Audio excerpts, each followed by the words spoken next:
السلام عليكم ورحمة الله. مرحبا بكم معايا في وصفة جديدة. نتمنى ان شاء الله هذا الفيديو هذا يلقاكم في احسن الاحوال وصحة جيدة يا ربي. اليوم في هذا الفيديو هذا غادي نحضر معكم واحد المسمنة مالحة بحشوة اللي هي بنينة بزاف. غادي نقادوها غير بصدر الدجاج، ولكن كيجي فيها مذاق ديال الحوت وكتجي واحد المسمنة اللي مقرمشة ومورقة. اول حاجه غادي نصايبو هي العجينه. كنعجنوها هي الاولى باش كنخليوها ترتاح. عندي هنايا 3 الكيسان ديال العنبه ديال الدقيق، وكذلك غادي نحتاجو كاس ديال دقيق الفينو. اكيد الدقيق كيكون مغربل من قبل. كنضيفو كذلك واحد نص معلقه صغيره ديال خميره الحلويات. كما شفتوا انا عملت نص ساشيه ديال خميره الحلويات. ضفت شويه الملحه وصافي، وكنبقاو نعجنو بالماء عادي من الصنبور، يعني ماشي دافي اولا بارد، يعني العادي. كنبقاو نديرو الماء بشويه بشويه حتى كنحصلوا على واحد العجينه اللي هي لينه. كندلكوها واحد شويه هكا بيدينا بهاد الطريقه هذه. كنحصلوا على واحد العجينه بحال اللي قلت لكم كتكون لينه، ما كتكونش قاصحه، تقريبا بحال العجينه ديال المسمن تماما. كنديرها في واحد بلاستيك غذائي وكنخليها ترتاح. هاد العمليه هذه كتعوض لينا الدلك، يعني ما يحتاجش انكم تدلكوها بزاف، غير غادي ترتاح بيد ما صايبنا الحشوه كتكون طلقت راسها وعطاتنا الطوع. اول حاجه في الحشوه كنحتاجو الشعريه الصينيه. عندي هنايا 300 غرام، عفوا 65 غرام. كنديرها في الماء وكنخليها على جنب. عندي هنا واحد حبه البصله اللي كتكون كبيره اللي مشلضه، وحبه ديال الجزر اللي محكوكه في حكاكه رقيقه، وحبه ديال القرع الاخضر اللي محكوك حتى هو في حكاكه رقيقه، جوج حبات ديال الفلفله حمراء اللي قطعتهم مكروات، وحبه وحده ديال الفلفله خضراء اللي مقطعتها هي مربعات صغار. كما شفتوا هنا في واحد المقيله عملنا شويه ديال زيت الزيتون مخلطه مع شويه ديال الزيت الروميه. كنديروا ديك الخضره كامله وكنضيف عليها جوج فصوصه ديال الثومه اللي محكوكين في حكاكه رقيقه. غادي نعمل هاد المقله هذه فوق النار، وغادي نبقاو نشحروا هاد الخضره هذه. عاد نضيفوا شويه ديال التوابل. ضروري اننا في الاول كنشحروا هاد الخضره، عاد كنضيفوا يا اما اللحم المفروم يا اما كنضيفوا صدر الدجاج. كنضيف هنايا نص معلقه ديال القرفه، نص معلقه ديال العطريه ديال الحوت، وغادي نضيف كذلك نص معلقه ديال الخرقوم البلدي. غادي نضيف عليهم 4 معالق ديال الفلفل الاسود او الابزار، نص معلقه ديال الكزبر يابس مطحون، معلقه صغيره ديال السكينجبير او الزنجبيل، ومعلقه صغيره ديال الملحه. غادي نشحر هاد المكونات مع بعضياتهم مزيان. غادي نغطي على هاد الخضره، غادي نخليو هاد الخضره حتى كتدبل وما كتبقاش شاده راسها. عاد كنضيفو ما بقى ليا ديال المكونات. كما شفتوا هنايا الخضره راه دابت، يعني دبلت واحد شويه ما بقاتش قاصحه. هنا غادي نضيفو صدر الدجاج. بالنسبه للكميه ديال صدر الدجاج كيبقى على حسب الاختيار ديالكم وعلى حسب الافراد الاسره ديالكم. وغادي نضيفو شويه ديال البابريكا. الدجاج قطعته لقطع صغارين، وخديت اللب ديال الحامض المصير، خديت له اللب ديالو اللي قطعته لقطع صغارين حتى هو. غادي نشحر هاد المكونات مع بعضياتهم مزيان مزيان حتى كنحس بديك الدجاج تخليه طياب. عاد كنضيفو ما تبقى ليا ديال التوابل. ضروري هنايا كنغطيوهم وكتكون النار متوسطه باش هكا كيدخل ليهم الطياب تماما. كما شفتوا هنا الخضره ديالي والدجاج طلق لينا شويه د الماء، ولكن ماشي مشكل. انا غادي نضيف واحد شويه ديال السودانيه اولا الهريسه اللي عندكم. غادي نضيفوا صوص الصوجه معلقه كبيره غتعطي واحد المذاق زوين للحشوه. وغادي نضيفوا معلقه صغيره ديال الموطارد اولا الخردل حتى هو كيعطي مذاق زوين. غادي نضيفوا شويه ديال المعكنوس اللي مقطع هكا، يعني رقيق رقيق بهذا الشكل. غادي نبداو نشحروا هاد المكونات مع بعضياتهم حتى كيتجانسوا هاد المكونات كاملين. ضروري كنديروا النار متوسطه ماشي مجهده. انا كنضيف واحد العلبه ديال التون اولا ديال العلبه ديال التون. كنصفيوها من الزيت ديالها وكنضيفوها، كتعطي واحد المذاق زوين، حيت حنا في الاول درنا توابل ديال السمك. الطون غيعطينا واحد المذاق ديال الحوت في الحشوه. هنا كنضيفو كذلك الزيتون مقطع اللي بالعظم. صافي كيكون هادو هما المكونات اللي غادي نضيف. ما غاديش نضيفو حتى شي حاجه دابا، غادي نضيفو فقط ديك الشعريه الصينيه اللي خليناها في الماء كترقد. انا هنايا صفيتها من الماء مزيان بحال هكا شفتوا، ورجعت ناشفه. غادي ناخذ واحد المقص ونقطعوها لواحد القطع اللي كيكونوا صغارين، ما كنخليوهمش كبارين، كنقطعوهم صغار على هذا الشكل وكنضيفوهم للحشوه ديالي. غادي نخليها واحد المده ديال 3 ديال الدقائق. غادي نشحرها واحد 3 ديال الدقائق مع ديك المكونات، ومع ديك الخضره وديك الدجاج باش حتى هي كتشرب لينا النسمه ديال العطريه، وكذلك كيتجانسوا ليا المكونات. من بعد غادي نطفي على النار وغادي نخلي الحشوه ديالي حتى كتبرد، ضروري حتى كتبرد الحشوه عاد كنخدمو هاد المسمنه ديالنا. ضروري الحشوه تكون بارده باش ما تقطع ليناش العجينه. كما شفتوا من بعد ما وجدت الحشوه طفيت عليها عاد خليتها تفات واحد شويه، يعني بدات كتبرد. هنايا خديت العجينه كما شفتوا راه ولات رطبه وعاطيه لينا الطوع بلا ما كندلكوها وما كنعطيوهاش واحد المجهود اللي تقدروا انكم تعجنوها بالليل وتخليوها حتى الصباح وتخدموها. هنا بمساعده شويه ديال الزيت غادي نقطعوا الكويرات، غادي نقطعوا واحد جوج كويرات اللي كيكون الحجم ديالهم في الاول كوارين، واللي بقى ليا ديال العجينه كاملين غادي نديرهم كويرات اللي هما صغارين على ديك جوج اللي غادي نديرو في الاول. صافي كنقادو لهم كنقادوهم بهذه الطريقه هذه، وكنديرهم في واحد صينيه هكا ولا في اي حاجه مدهونه بالزيت. كما شفتوا درت جوج كبارين واللي بقاو ليا ديك 5 ديال الحبات درتهم اللي هما صغارين.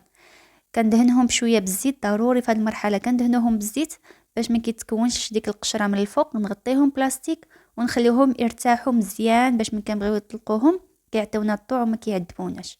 هنا من بعد ما ارتاحت ليا العجينه تماما والحشوه راه بردت تماما غادي ندوزو نخدموهم. كناخذوا ديك جوج الاولانيين اللي درنا اللي كيكونوا الحجم ديالهم كبارين، ماشي هذوك الصغارين، خدينا هذوك جوج كبارين اللي صايبنا في الاول. غادي ندهنوا شويه سطح العمل بشويه ديال الزيت وغادي نبداو نطلقوا العجينه ديالنا بهذا الشكل هذا. طلقت هذه غنخليها على جنب وغنطلق الكره الاولى حتى هي غادي نطلقوها واحد شويه بهذه الطريقه هذه، يعني بمساعده شويه ديال الزيت. في المرحله هذه غادي ندير وحده فوق وحده، ولكن حتى كنديروا شويه ديال الزبده وشويه ديال الدقيق الفينو باش غادي نورقوا. غنورقوا بالزبده وغادي نورقوا بدقيق الفينو. صافي هنا كنرشوا شويه ديال الفينو وغادي ناخذ المسمنه الاولى اولا العجينه الاولى اللي طلقت غادي نديرها فوق هذه بهذا الشكل هذا، وغادي نطلقوها رقيقه ما تكونش غليظه نهائيا، وغادي نركزوا على الجوانب باش ما تجيناش واحد المسمنه اللي هي معجنه. يعني خصنا نطلقوها مزيان مزيان حتى كيقرب ان سطح العمل يبان من الفوقي. صافي عاد كنحبسوا التورق باش هكا باش تجيكم واحد المسمنه ديالكم اللي هي مرقه وزوينه وما كتجيكمش معجنه من الداخل وفيها العجينه اكثر من الحشوه. صافي مره كنقلبوها بهذا الشكل هذا وكنطلقوا العجينه بهذه الطريقه هذه. شفتوا البنات شحال رقيقه، يعني طلقتها رقيقه. خديت هنايا العجينه الصغيره، يعني ديك الكرات اللي بقاو ليا 5 غادي نطلقوها حتى هي رقيقه حتى كيبان ليا سطح العمل من الفوق ما كتبقاش فيها العجينه، خصوصا من الجوانب. ركزوا على الجوانب باش ما تبقى لكمش معجنه. هنا قبل ما نحطها فوق هاد العجينه كندهنوا بالزبده، ضروري كل ما بين كل طبقه وطبقه كندهنوا شويه ديال الزبده، كنرشوا شويه ديال الفينو باش كتورق لينا المسمنه ديالنا وما كتجيش معجنه. كناخذوا ديك العجينه اللي طلقنا كنديروها في الوسط ديال ديك العجينه اللي طلقنا في الاول بهذا الشكل هذا. كنحاول انني نقادها.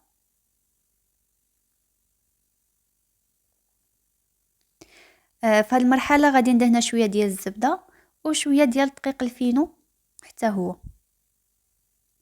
كناخذ الحشوه من بعد ما بردت كنقسموها على 3 بحال هكا، وغادي نعملوا كميه اللي كتكون مزيانه يعني لا باس بها. كنعمروا بها هذيك العجينه اللي طلقنا في الوسط بهذا الشكل هذا. كما شفتوا راه الحشوه كافيه، غير جزره وحده، قرعه خضراء وحده، شويه ديال صدر الدجاج، يعني غير ديك الحشوه اللي درنا في الاول راه كافيه ومعديه. صافي كنحاول انني نوزعها على العجينه وكنديروا شويه ديال الموتزاريلا اولا الفرماج الاحمر المبشور، يعني على حساب اللي عندكم. وغادي ناخذ هنا واحد الكويره وغادي نطلقوها حتى هي وغادي نديروها فوق العجينه بنفس الطريقه، يعني كنطلقوها تكون رقيقه بزاف وكنديروها فوق العجينه مباشره. كنحاول انني نقادها مزيان بهذا الشكل هذا، وغادي ندهنها في هذه المرحله بشويه ديال الزبده كذلك وشويه بدقيق الفينو، وغادي ندير فوق منها حتى هي الحشوه. صافي غادي نستمر بهذه الطريقه كامله حتى كنسالي كاع الطبقات. كما شفتوا هذه الطبقه ما قبل الاخيره كنعملوا فيها حتى هي الحشوه بحال هكا، وكنوزعوها مزيان حتى هي من الجوانب، وكنعاود عليها العجينه واحده اخرى ولكن قبل كنديرو شويه ديال الموتزاريلا اولا الفرماج الاحمر كيعطي مذاق زوين. هنايا كنكون طلقت العجينه واحده اخرى كنعملها فوق منها بنفس الطريقه، كنحاول انني نوصلها للجوانب باش ما كتخرج ليناش الحشوه بهذه الطريقه هذه. كنديروا شويه ديال الزبده وصافي، كتكون هذه هي الطبقه ما قبل الاخيره، ما كنعاودوش نعمروها، يعني الحشوه انا كامله درتها في هاد المسمنه هذه، ما خليت حتى شي حاجه. صافي كنبقاو نردوا العجينه بهذا الشكل. ولكن الا كانت عندنا واحد العجينه اللي كثيره هكا في الوسط كنحيدوها، ما كنخليوهاش باش ما تجيكمش معجنه من القاع ديال المسمنه. صافي كنردوا العجينه بهذا الشكل هذا، ولكن حتى كندهنوا بالزبده عاد كنردوا العجينه بهذه الطريقه هذه اللي كنديروا دابا. ودائما ملي كنوصلوا للجوانب كنلقاو للوسط عفوا كنلقاو العجينه زايده كنحيدوها، من احسن نحيدوها باش ما تجيكمش مسمنه معجنه. صافي بهذه الطريقه هذه كنقادوها. هنايا كناخذ واحد الصينيه ديال الفران، اولا تاخذوا غير مقله ثقيله اولا الصينيه كنديروا لها ورق الزبده ولا دهنوها غير بشويه بالزيت، وكنقلبوا هاد المسمنه على يدينا بهذا الشكل، يعني الطبقه اللي كانت عندي الفوق هي اللي كنرجعوا لتحت في الصينيه، وكنقادوها بهذه الطريقه هذه. صافي كنحاول نقرصها واحد شويه باش ما تبقاش غليظه، وفي نفس الوقت نعطيوها واحد الشكل دائري مقاد، كنديروا لها شويه ديال الزيت بهذا الشكل، وحنايا كنقرصوا ديك العجينه ديالنا اولا ديك المسمنه. هنا في هذه المرحله هذه عندي الفران كيسخن، ضروري ان الفران يكون عندنا كيسخن من قبل، وكنشعلوا عليه غير من التحت حتى كنشوفوها طابت من الجوانب وتحمرت مزيان، عاد كنشعلوا ليها من الفوق، يعني حتى كنديروا لها ديك البيضه عاد كنديروا نشعلوا لها من الفوق. هنا ضروري كناخذوا واحد العود خشبي صغير بحال هكا وكنديروا فيها ثقوب باش ما كتنفخ ليكمش المسمنه. كما شفتوا انا هنا كنت شعلت عليها غير من التحت حتى تحمرت من الجوانب ومن الاسفل مزيان، كما شفتوا راه تحمرت حتى واحد شويه من الفوق. كنخرجوها، كناخذوا واحد البيضه كنعملوا معاها شويه ديال الصوص الصوجه باش كيعطي واحد اللون اللي مغلوق وزويون. كنضيفوا شويه د الخل اولا الحليب باش كيحيد لينا الزفوريه ديال البيض. غادي نخلط هاد المكونات مع بعضياتهم مزيان، وغادي ندهن بهم هاد المسمنه هادي، غادي ندهنوها مزيان خصوصا حتى من الجوانب باش ما كيبقاو ليناش الجوانب اللون ديالهم ابيض. كنرجعها للفران اللي كيكون باقي سخون، يعني ما طفيتوش. غادي نرجعها للفران ونشعل عليها كذلك من الفوق ومن التحت في هاد المرحله هادي باش يزيد يدخل ليها الطياب من الداخل ويكون تحمرت، يعني ما تفوت لكمش واحد 5 حتى 10 ديال الدقائق في الفران. غادي ندخلها الفران حتى كتحمر وكتاخذ واحد اللون زوين، كنخرجها وغادي نزينها وغادي نوريكم الشكل النهائي ديالها. هذه هي المسمنه ديالي من بعد ما وجدت.